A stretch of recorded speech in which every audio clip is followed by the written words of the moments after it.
Hello again, and welcome to Media War Stories, behind the scenes tales from the front lines of the media. Welcome to the special all trial edition. I'm your host, Tom Curley. Welcome to the show. And of course, I am joined by my co partner in crime here, Mr. Garry Armstrong. Garry, how are you doing today? Uh, I have to be, I think, honest with you. It may show up in my work with you this afternoon. I'm a bit dizzy. I think we're having some medication issues up here. So if you see me going off to right field, just yank me back. Otherwise, I'm fine. Oh, that's good. That's good. So, a couple of things that I want to comment before we get started. Uh, I said this is the trial edition. Of course, we're in the midst of the first of God knows how many trials against the former guy, Don Hmm. Snorleone, as Jimmy Kimmel likes to call him. But but in last week's show, we were talking about this topic, and we were talking about the OJ trial and this trial, and how the Right. coverage is basically the same. But one of our super fans, Alex Panzetta, great guy, uh, made a comment that sort of hit me. We were talking about at one point that he's complaining that there's no crowds outside. His followers are being denied access, and in reality, there's three or four people out there. And he said, "I'm surprised you neglected to mention that a guy set himself on fire." And I stopped Right. and I went, "Holy shit! You're right. I didn't." And I was like, "Wow, why did I do that?" And then it hit me. I completely forgot. I completely But forgot about it. Think about that. What kind of I world are know. we living in? In a normal news cycle, that would have been a story for days. It got about 3 hours of coverage until they realized it had nothing to do with Trump, and then it disappeared. So the other cool thing that happened, uh, which is weird, is I had mentioned we the conversation then led to talking about media coverage and how all the media covers it, and then there's Fox News, okay, and Right. how they're covering it completely differently. And I made a mention that to me, Fox News is the fifth dentist. 4 to 5 dentists recommend Pepsodent, Right. and I always thought, what is this other dentist? I want to hear what he has to say. And we figure maybe he's like he's batshit crazy. And so Right. when I want to find a picture or an image, I just go to Google and I type in whatever it is I'm looking for, and more often than not, it'll give me something. And as long as it's you know something that I can use with fair use, or I'm not Right. something that I don't have to pay for, I don't use copyrighted material. Uh, Right. what happened? All I typed was the words "the fifth dentist," and the first thing that popped up on Google was the blog that I wrote 7 years ago about the fifth dentist. I mean, I wrote about this a long, so wasn't something new. But what was amazing is it referenced my article, which I think means that Oh, I Marilyn's love blog it. I love it. Serendipity has I think more viewers than we think, because I popped up, you know, like on the first page of a Google search. So I thought that was absolutely hilarious. So the trial's still going Y- y- on. We're a yeah. week behind. Um, and so when this airs, God only knows what happens. But when this is aired, we've already heard from David Pecker. We've heard from the lawyer for Stormy Daniels. We've heard from a banker, and he's been fined $9,000 and threatened with jail for contempt of court. And God only knows, when he's still sleeping. No Yeah. response on whether he's still farting. But we were talking earlier. You said you had you obviously covered a lot of trials. So is this Yeah. normal? Is this how most trials go? Uh, is it- tell me, No, some of your no. trial stories because I know you have a few. I'm thinking of. I, I don't want to get too much into it, but I covered one of the trials I covered included the Klaus Von Bulow trial. I think you will remember that he was tried twice for trying to kill his wife via an overdose of insulin. Big deal trial. It became a movie called Reversal of Fortune. And Jeremy Irons played Klaus von Bulow. And Ron Silver played Alan Dershowitz, who was one of the lawyers in the case. That was a really big deal trial. I mean, it had reporters from all around the world, including one of New York's gossip columnists who was there, and a gentleman named Dominic Dunn. I don't know whether you recall his name, but he was very famous, and I think he's still with us. I'm not sure. He was there. These were celebrity journalists at this celebrity trial, and it was kind of awkward sometimes when you were giving the summary of the day's trials because you had to mention all the celebrities that were there, and sometimes that began to eat into the precious time you had to talk about which direction the trial was going into. One day during the lunch break, everyone wanted to get Mr. Von Bulow one on one, and he just blew everyone off. At one day, as I was walking out, he looked over at me and said, "Come over here." So I quickly walked over there, and he said, "I know you've been trying to get a one on one with me. Why don't we do it right now?" And I said, I'm grateful, but why are you making this change in the manner of which you deal with the media? And he just looked at me and said, I know about truth, and I know about lies, and I know, looking at the media, I know you're an honest guy, and I can trust you. And I smiled and said, "Well, that's very true." We sat down and we did his version, his take on how the trial was being handled and how the media was turning it inside out, and how refreshing it was to have a reporter who was balanced in his reporting. And I just beamed, and I got all of this. And we sent it back to the station, and they were thrilled.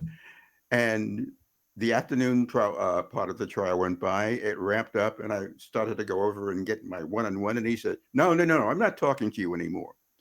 I said, "Why?" He said, "You promised me that you would be objective. You promised me you would be." "I didn't promise you anything, sir. I'm a reporter. I just report what goes on." And he said, "Well, you're just like all the others." And I said, "What do you mean by that?" And he said, "I just told." I said, "Wait a minute. You know what? This is beginning to sound racist to me. You're calling me one of the others? What do you mean by that?" Then Alan Dershowitz walked over and said, "Klaus, just walk away. You don't want to deal with him. You just don't want to deal with him." And I said to Alan Dershowitz, who I had sort of a friendly relationship with until the day we saw him bathing at the nude beach on Martha's Vineyard, and that was the end of that particular relationship. Well, Von Bulow had been told by others that I had reported all of the negative things that came out in the trial, and he was really unhappy with it. And so for that evening, he didn't talk to me. He talked to the other reporters, and all the stories came out the same. And I took a sidebar angle about the way he was looking at the judge and looking at the jury box. And I said it reminded me of an actor named Kurt Jurgens. Now, Von Bulow and Kurt Jurgens were kind of lookalikes, and I always thought if they were going to make a movie, and Jurgens was either too old or he had passed away. But I said, I must say that Klaus von Bulow, despite his other alleged shortcomings, handsome gent, and he reminds me of that well-respected actor, Kurt Jurgens. Next morning, I was his friend again until the noontime session when his girlfriend told him, "Don't talk to that reporter anymore. I don't trust him." That was a summary of the way trials can go and the summary of the way covering trials can go. What you try to do is just I know it sounds like it's such a cliche. You just report the facts, and in a trial, you have to pick out the high points of the trial, and then you want to say, because you've seen it with your own eyes, you talk about how the defendant is behaving, and that I did, and I sort of gave people the inference that Klaus von Bulow was acting the way Kurt Jurgens would act. So once again, I was on his good side, and the judge called me in the next day and said I shouldn't be making movie references. I should stick to the trial. And I looked at the judge and I smiled and I said, Your Honor, I appreciate your input, but I'm a reporter. And I called them as I see them. And the judge said, Did you really just say that? I said, Yes, I did. Isn't that a cliche? And I said, I don't think so, but I think we're going in that direction by the manner that you're talking to me. You're dissing me, Judge. And you can't do that. And I think that smacks of racism also. And the judge backed off right then and there and said, No, no, Mr. Armstrong, I'm sorry I did that. And I said, What did you say, Judge? Oh, Mr. Armstrong, that's right. You have hearing problem. What? And the judge said, Okay, just get out of here. And I walked out. And when the session resumed, the judge began by saying, Okay, this is the, and he was talking very loud. And the one of his clerks walked over, whispered in his ear, and I saw the judge pointing at me. And then the clerk whispered again to the judge, and the judge just raised his hands and said, Okay, let the session begin. Is that good for you, Mr. Armstrong? Yes, yes. But check with Mr. Von Bulow first. And it just, the reports that came out that night were clueless. They were talking about one reporter who was engaged with the judge and who had an in and out relationship with Klaus Von Bulow. And no one could quite figure out what was going on. Trials can be fun. Okay, all right. That was a really good story, and that was a really fascinating story. But we need to rewind because you buried the lead. All right, let's rewind this tape. You saw Alan Dershowitz at a nude beach? Yes, Excuse me? yes. And you just I'm not you sure. throw that I away? think Marilyn was with me. he, yes, he was. He was in the All Together, and I think he had a tape recorder, and he was rehearsing for his next case. Can you imagine that? Sitting on the beach in the All Together, talking into a tape recorder. Now you know the reason we um went there to see. We I went to study the condition of the sand. Yes.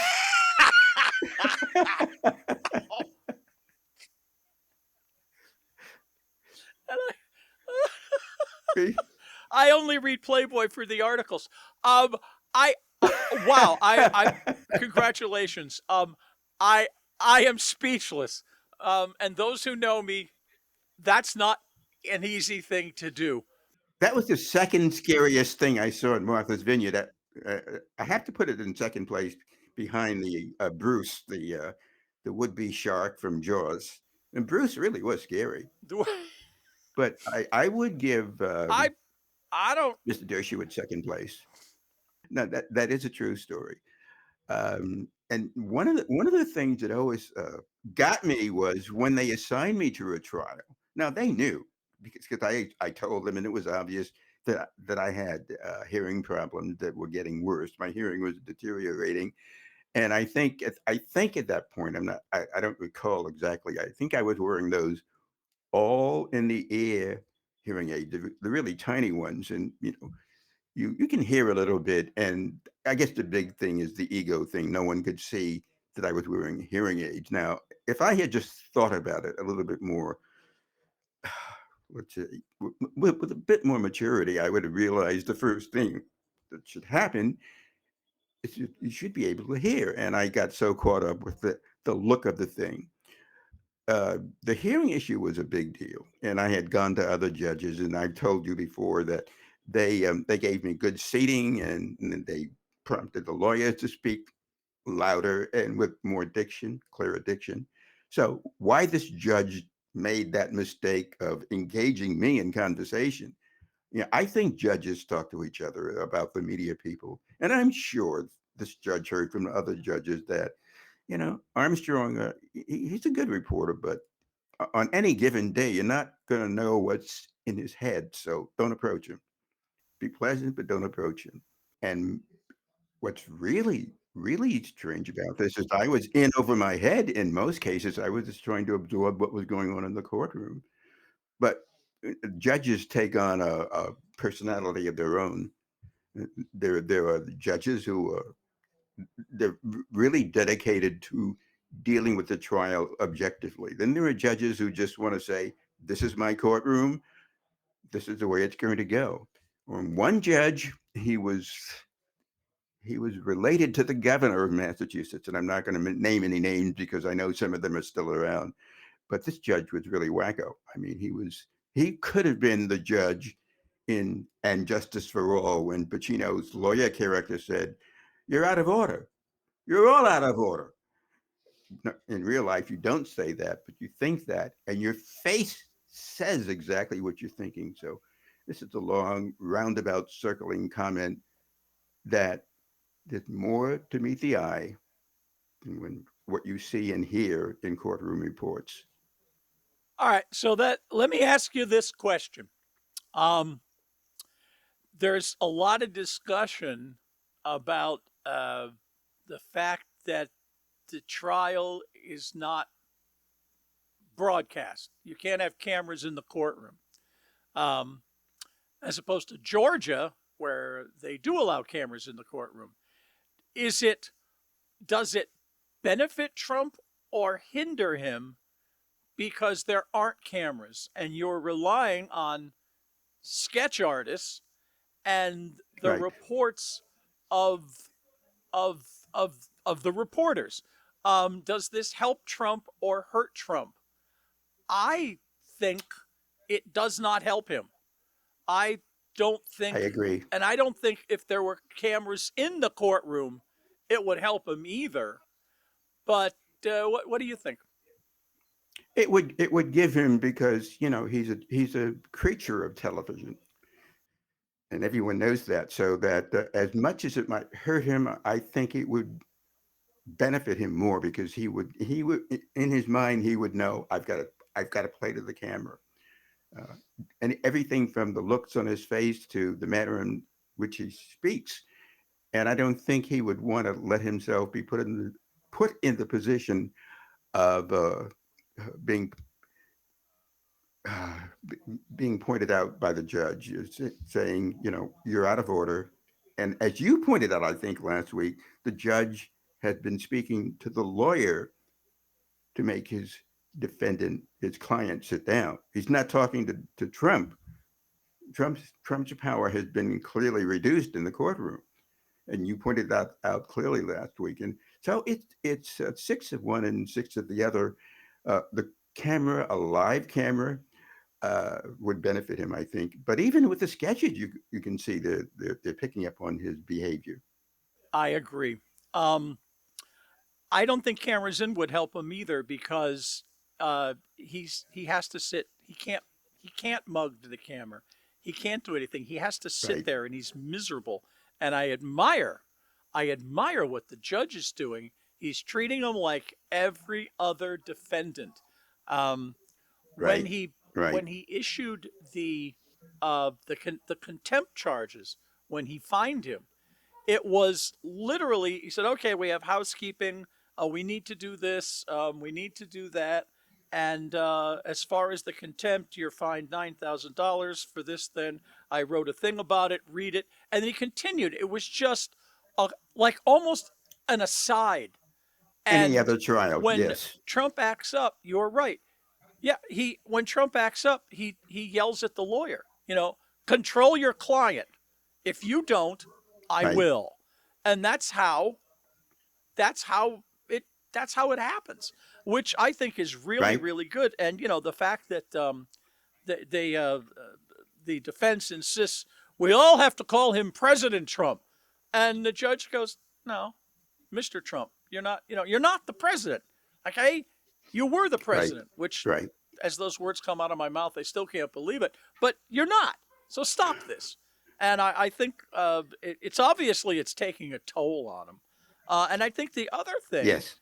is when they force other people to read his stuff. I mean, his word salad is getting worse and worse and worse, which is a sign of dementia. Yes. One of the signs of dementia is you lose language skills. And when somebody else, when he says it, people have gotten so used to the way he talks and the thing with the hands, Yes. Yes. all this shit, and the fact that he never finishes a sentence, they they don't pay any attention Right. to it. But if a regular person heard it, for instance, I'm going to read you the this is word for word what he said recently. I think I think it's about the Palestinians or the protests, but I could be wrong. And I am not making up a word of this. I'm just going to read it. Okay. It's just Okay. such a sad thing to see. If you go back a year, go back 3 or 4 or 5 years ago, this would not even be possible to think about. Nobody would be thinking this could happen. You look at the anti Semitism, the hatred of Israel by so many people. You go back 10 years. I mean, Israel was protected by Congress, and now Congress is just doing numbers that are unbelievable with, I think, a very small group of people within Congress. And it's got to stop, but we have to go back to the roots. We have to protect, we have to stop the anti Semitism that's been pervading our country. What does any of that have to do with anything? Congress is doing numbers, and thank God people are starting to notice it. Yeah. But my God, this he just did this will already be old news. He did an interview with Time Magazine where he admitted he's going to deport 1 million people. He wants to set up camps. He wants government to be able to monitor women and track them down if they travel other places for abortions. He wants to suspend the Supreme Court and Congress, and he's admitting this. And Yes. I just yes. don't get it. What the hell is going on here? You think of all the promises he's made. He's promised us that should he be reelected, that first day in office, there are going to be a lot of heinous things coming out of the White House. And he said, I can promise you that, i.e., in his mind, he's saying, I'm going to be back in power, and I'm going to take care of all the people who blocked me for the last 4 years. You can bet the house on that one. He said that. Going a little far, he's gone off the deep end, and yet, polls Yes, say he's yes. still ahead. I just don't get it, and I won't. Unfortunately, we'll have to continue to get it next week. We did it again, ran out of time. Time for the plugs. Okay. Our plugs are increasing, of course. First, Marilyn's blog, Serendipity, Seeking Intelligent Life on Earth. It is fantastic. Check it out. Voicescapes Audio Theater, the best in audio theater, comedy, and drama half-hour radio show. It's still funny after all these years. And something new, a show that I helped on that was originally aired in 1941 and has been redone today and is as relevant as it ever was. It's called Between Americans.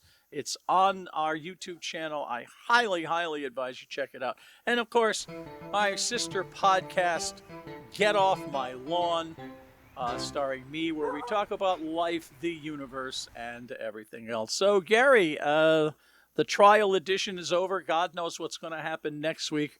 All I know is that no matter how weird we think it is, it's going to be weirder. See ya. Just keep getting weirder.